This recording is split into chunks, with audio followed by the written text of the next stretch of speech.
Rain lashed against the windshield, blurring the desolate highway, when headlights caught 3 small silhouettes shivering near an abandoned bus stop. Most cars sped past, but one stopped.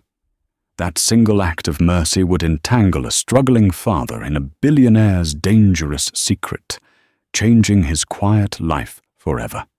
David Caldwell tightened his grip on the cracked leather steering wheel of his decade-old Honda Civic. It was past midnight on a bleak Tuesday, and the storm outside mirrored the exhaustion seeping into his bones. At 32, David was a widower, raising a 5-year-old son, Leo, entirely on his own. His days were consumed by mind-numbing data entry on the 14th floor of Helios Global Wealth, a massive financial conglomerate downtown, and his nights were spent agonizing over unpaid medical bills left behind by his late wife. He was a ghost moving through a life that had demanded far more than he could afford to give.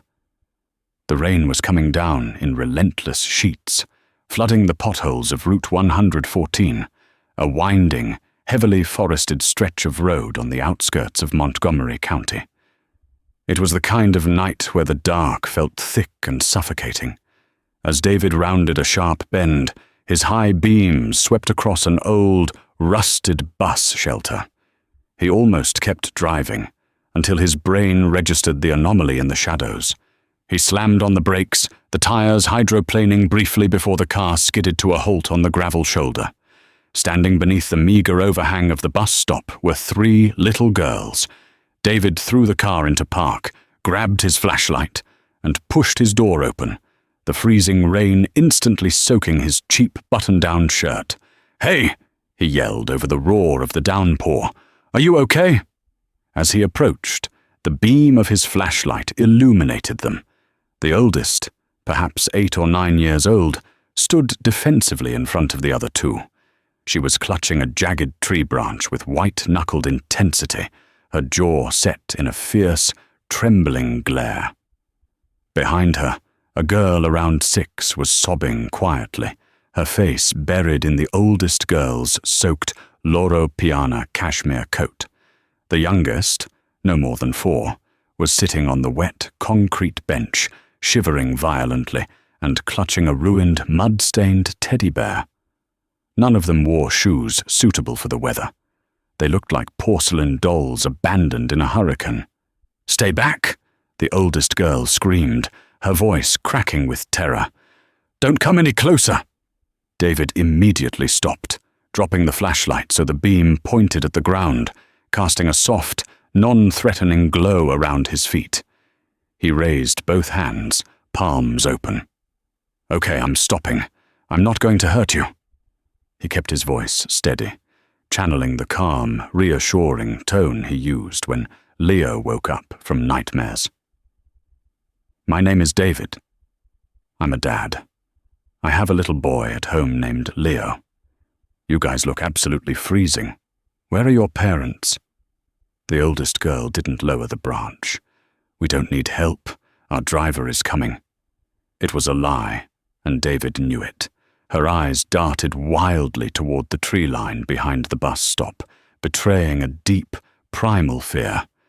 Whoever they were running from, it wasn't the weather. "Look at your little sister," David said gently, nodding toward the 4-year-old whose lips were turning a dangerous shade of blue. "She's going to get sick out here. My car heater works perfectly. You don't have to talk to me, but please, let her get warm. I can take you to the police station right down the road." At the word police, the oldest girl hesitated. The branch lowered slightly. She looked at the youngest, who let out a pathetic, shuddering whimper. The instinct to protect her siblings finally outweighed her suspicion of the stranger. "Okay," she whispered, dropping the branch. "But if you try to hurt us, I'll bite you." "Deal," David said without a hint of mockery. He ushered them into the back seat of his Civic, cranking the heat to its maximum setting. The girls huddled together, a tangle of wet hair and shivering limbs. David pulled back onto the road, his mind racing. Who leaves 3 children out here? They were dressed in clothes that, despite being soaked and mud-splattered, looked incredibly expensive. I'm taking us to the Montgomery County precinct, David announced, eyeing them in the rearview mirror. What's your name, sweetheart? Chloe, the oldest replied, her voice still guarded. This is Maya, and that's Lily. Okay, Chloe, can you tell me your address? Or maybe your mum's phone number? No, Chloe snapped, panic flaring in her eyes again. You can't call her. They took her phones. The men in the black suits. They came to the house and broke the glass, and they told us we had to go with them in a van.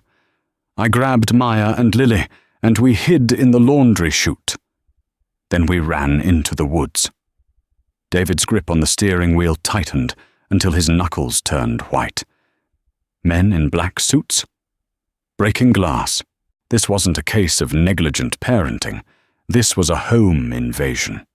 A kidnapping attempt. All right, David said, trying to mask his rising anxiety. We'll let the police handle it. They'll keep you safe. 10 minutes later, the neon blue sign of the local police precinct cut through the rainy darkness. David pulled his car into the visitor's lot, parking in a shadowed spot near the edge of the building. Stay here for 1 second, he instructed, leaving the engine running and the heat blasting. Keep the doors locked. I'm going to go inside and get an officer to come out with umbrellas for you. David jogged through the rain and approached the glass double doors of the precinct. As he reached for the handle, he paused. The lobby was mostly empty, save for the desk sergeant, a heavy-set man named Officer Miller, whom David recognized from the neighborhood. But Miller wasn't alone. Leaning aggressively over the front counter was a tall, broad-shouldered man, wearing a bespoke charcoal suit that looked drastically out of place in a damp suburban police station. His hair was slicked back, and a Bluetooth earpiece flashed with a tiny blue light on his ear. The man was speaking in hushed, urgent tones, and as he spoke, he slid a thick, unmarked manila envelope across the counter. Officer Miller looked around nervously before placing his hand over the envelope and pulling it out of sight. Then, the man in the suit held up his phone, showing the screen to the sergeant. Even from the glass doors, David could clearly make out the glowing photograph. It was a picture of Chloe, Maya, and Lily. Ice flooded David's veins. Officer Miller shook his head, pointing toward the dispatch radio, clearly indicating they hadn't been found yet. The man in the suit slammed his fist on the counter, barked a final order, and turned toward the door.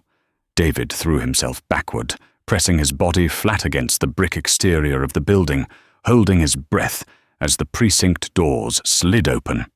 The man in the suit stormed out, pulling out his phone. "Nothing here," the man growled into the receiver.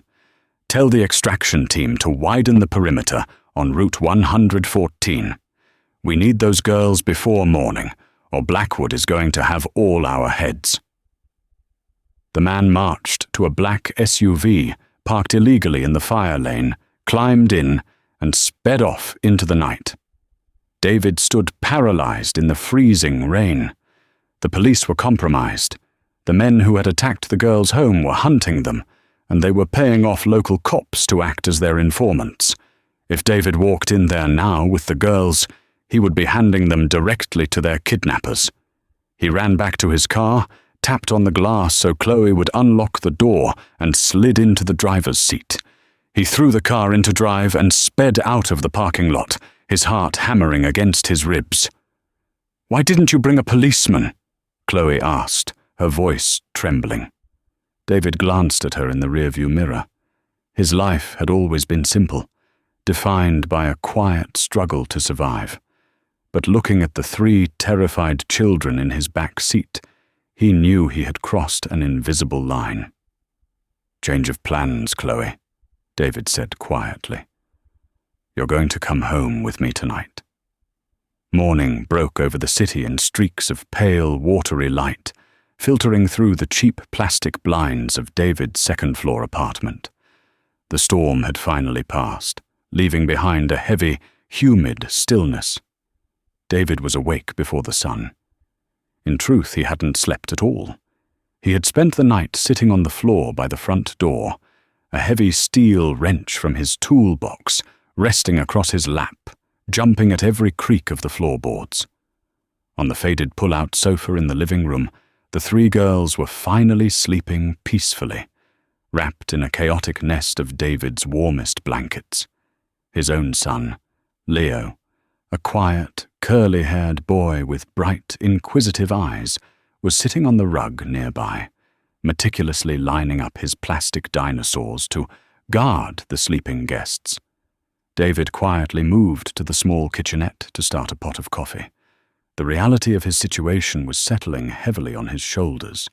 He had 3 kidnapped children in his apartment. He couldn't go to the local police.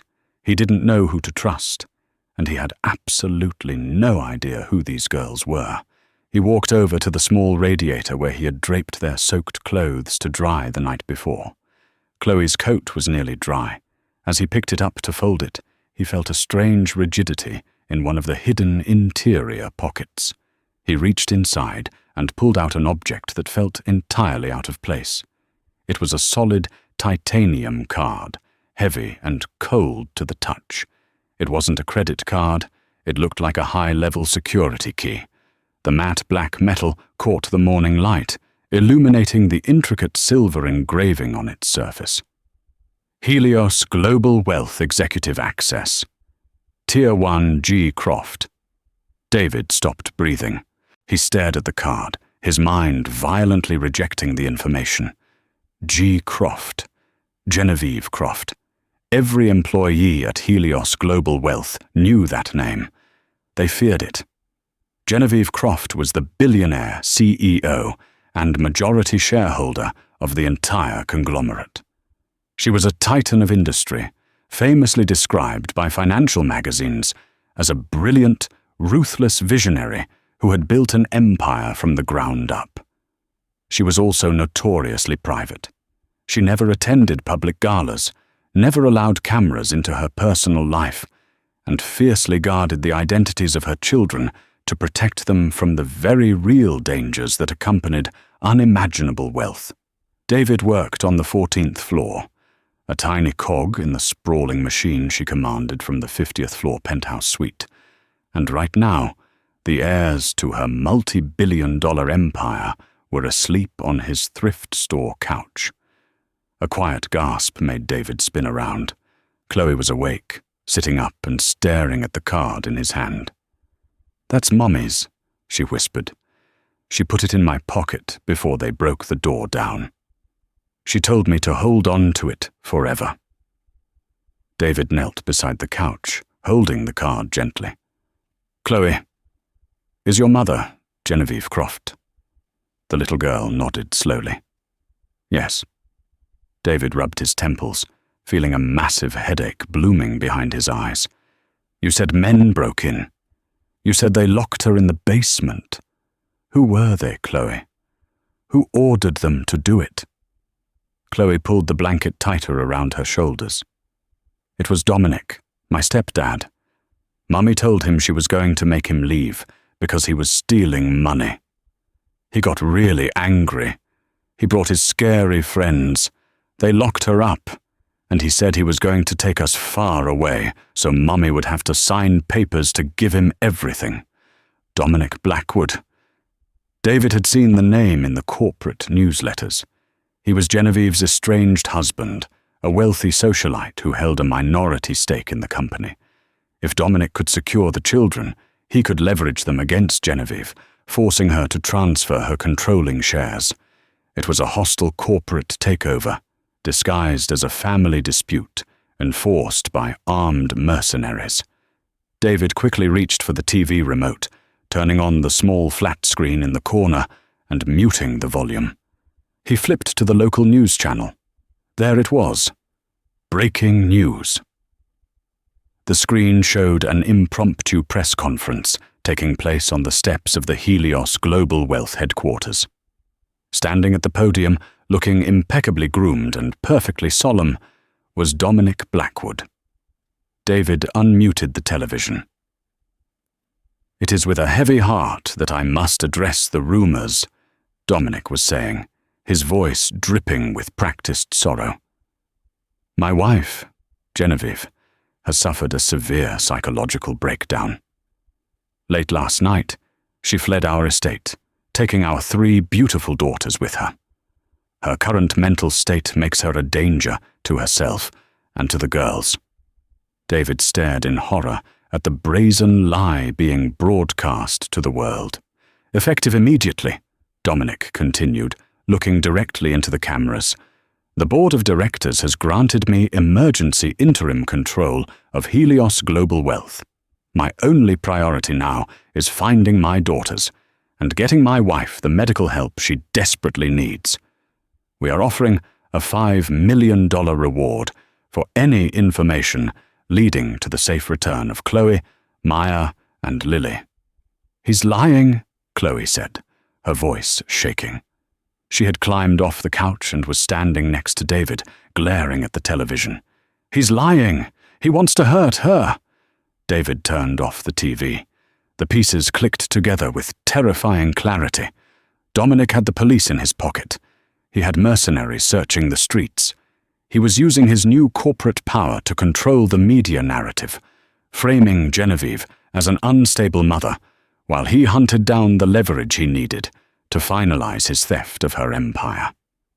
If David called the police, the corrupt officers would hand the girls straight to Dominic.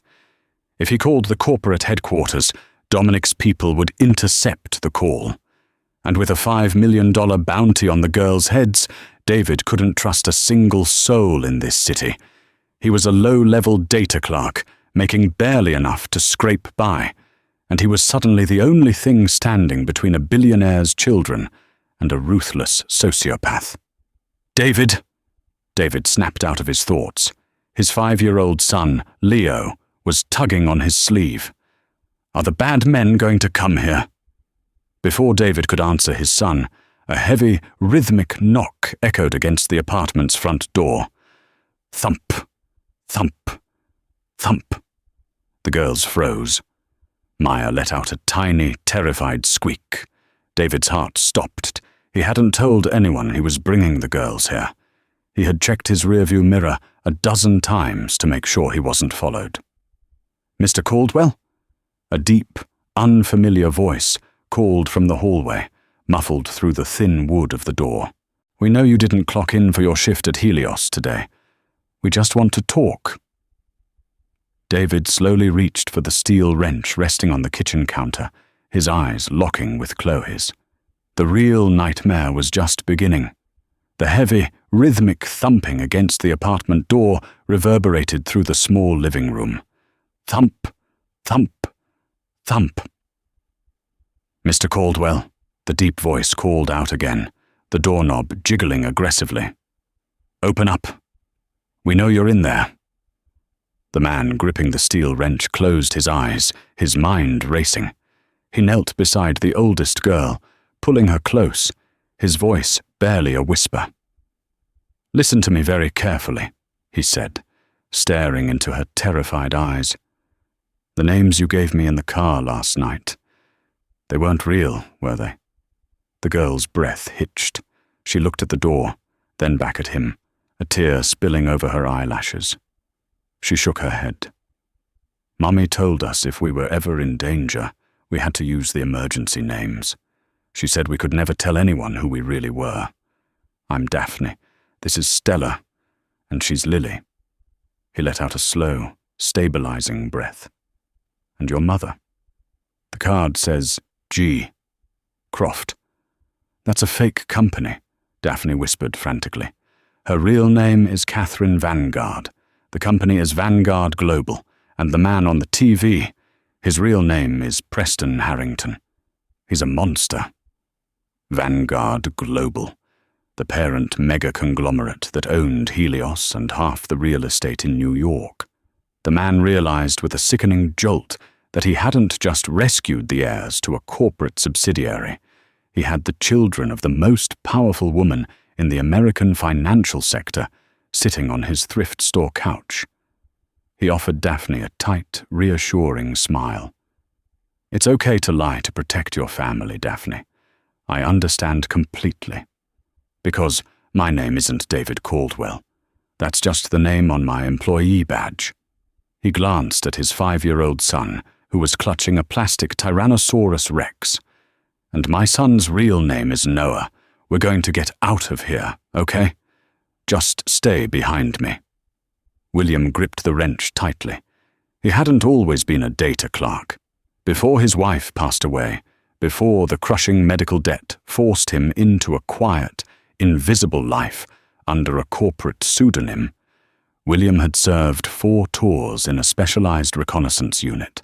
He had traded his tactical gear for spreadsheets to give Noah a safe, boring life. But the man standing in the living room now was no longer a terrified data analyst. He was a father protecting 4 children. The front door splintered violently inward. 2 massive men in tactical black gear, devoid of any police insignia, burst into the apartment. They were mercenaries, hired muscle-paid to do Preston Harrington's dirty work. The first man lunged forward, reaching for William. He never made it. William sidestepped the heavy, clumsy grab, pivoting on his heel and driving the heavy steel wrench upward into the man's ribcage with bone-crushing force. The mercenary collapsed, gasping for air. The second man drew a suppressed pistol, but William was already moving. He hurled the wrench like a tomahawk, striking the gunman squarely in the wrist. The gun clattered to the floor. William closed the distance in a fraction of a second, delivering a brutal elbow strike to the man's jaw, rendering him instantly unconscious. "Noah, Daphne, go to the window," William commanded, his voice ringing with absolute authority. He scooped up little Lily, who buried her face in his neck, and grabbed Stella by the hand. They rushed to the fire escape window. William kicked the rusted latch open and shoved the window up. Rainwater from the morning drizzle slicked the iron grates as they climbed out into the cool New York air. "Down the stairs, quickly and quietly," William instructed, keeping his body positioned between the children and the open window. They scrambled down the fire escape, dropping into the damp, garbage-strewn alleyway. William didn't lead them to his parked Honda Civic. He knew Preston's men would have already tracked the license plate. Instead, he hurried them 2 blocks over to a decrepit, standalone brick garage he rented for $50 a month. He unlocked the heavy padlock, hauled the corrugated metal door upward, and ushered the children inside. Sitting in the center of the dusty garage, hidden under a canvas tarp, was a pristine, midnight blue 1968 Ford Mustang. It was the only thing of value he had refused to sell after his wife died. "Get in," William ordered, unlocking the heavy doors. Noah scrambled into the front seat, while Daphne, Stella, and Lily huddled together in the back. William climbed into the driver's seat, bypassing the ignition lock with a screwdriver to avoid starting a digital trace, and the ancient, powerful engine roared to life, shaking the concrete walls. He threw it into reverse, peeling out of the garage and tearing down the back streets of the city, staying far away from the main avenues where traffic cameras could spot them. "Where are we going?" Noah asked, his small hands clutching the dashboard. "We're going to save their mum," William said, his eyes scanning the rearview mirror. He looked back at Daphne. "Your mother, Catherine. If Preston Harrington is pretending she had a breakdown, he wouldn't risk moving her to a public hospital or a secondary location. She has to be somewhere he controls absolutely." Daphne's eyes widened in realization. "The Westchester estate. It has a subterranean art vault. It's soundproof, and it has a biometric lock. Preston used to joke that it was the perfect dungeon." William pressed the accelerator, the Mustang's engine growling as they merged onto the northbound highway leading out of the city. "Then we're going to Westchester." The Vanguard estate in Westchester County loomed like a fortress in the night. Bypassing the heavily guarded main gates, William scaled the 10-foot stone perimeter wall, slipping past the high-tech security cameras with the silent precision of his former military life. He had left Noah, Daphne, Stella, and Lily safely locked in his hidden Mustang, miles down a forgotten logging road. Now, he was a ghost, haunting Preston Harrington's stolen castle. He slipped through the service entrance, swiping Catherine's titanium executive card over the hidden scanner.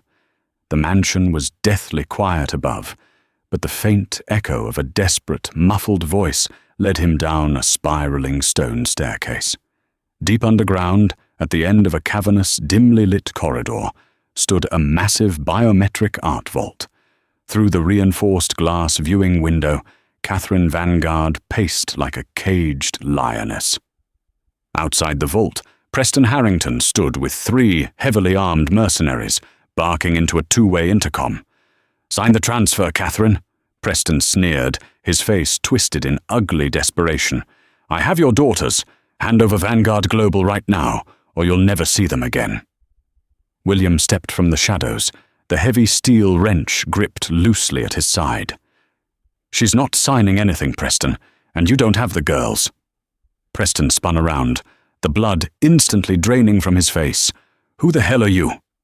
"Just a father," William said coldly, "and the man who just triggered the federal distress beacon inside your wife's titanium card." Preston's eyes darted to the card in William's hand. The silver engraving now pulsed with a frantic, undeniable red light. Panic erupted across the billionaire's face. "Kill him!" Preston shrieked, scrambling backward. The mercenaries raised their rifles, but William was already moving. He hurled the wrench, shattering the corridor's main overhead light fixture and plunging them into total darkness. His tactical instincts took over entirely. He disarmed the first guard with a brutal knee strike in the pitch black, using the falling man as a shield. Snatching the dropped rifle by its barrel, William swung it like a club, knocking the second mercenary unconscious against the cold stone wall. The third guard panicked, firing blindly into the dark, but William closed the distance in a heartbeat, delivering a devastating palm strike to the chest that dropped him instantly. The backup generators hummed to life, flickering the lights back on.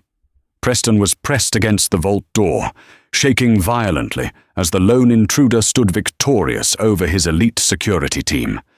Suddenly, the wail of sirens shattered the night. The heavy rhythm of helicopter blades shook the mansion's foundation. The FBI Cybercrimes Division, tracking the unhackable beacon, had arrived in full force. Ignoring a weeping Preston, William swiped the titanium card and punched the bypass code. The heavy steel door hissed and swung wide open. Catherine stepped out, ignoring the federal agents swarming down the stairs behind her. She looked only at William. "The girls are safe," William said softly. "They're waiting for you." Catherine gripped his hand, tears finally breaking her stoic mask. "You saved my entire world." A month later, Preston was rotting in a federal cell. William traded his data entry badge for a massive glass office as Vanguard's head of global security. But his real reward was the weekends on the estate lawn, watching Daphne, Stella, and Lily chase a laughing Noah in the sunshine. They were safe, and they were finally family. Did this thrilling tale of courage and justice keep you on the edge of your seat? If you loved watching a single father risk everything to save 3 innocent girls and help a billionaire CEO reclaim her empire, hit that like button. Share this video with your friends and subscribe to our channel for more intense, real-life drama stories. Drop a comment below with your favorite twist today.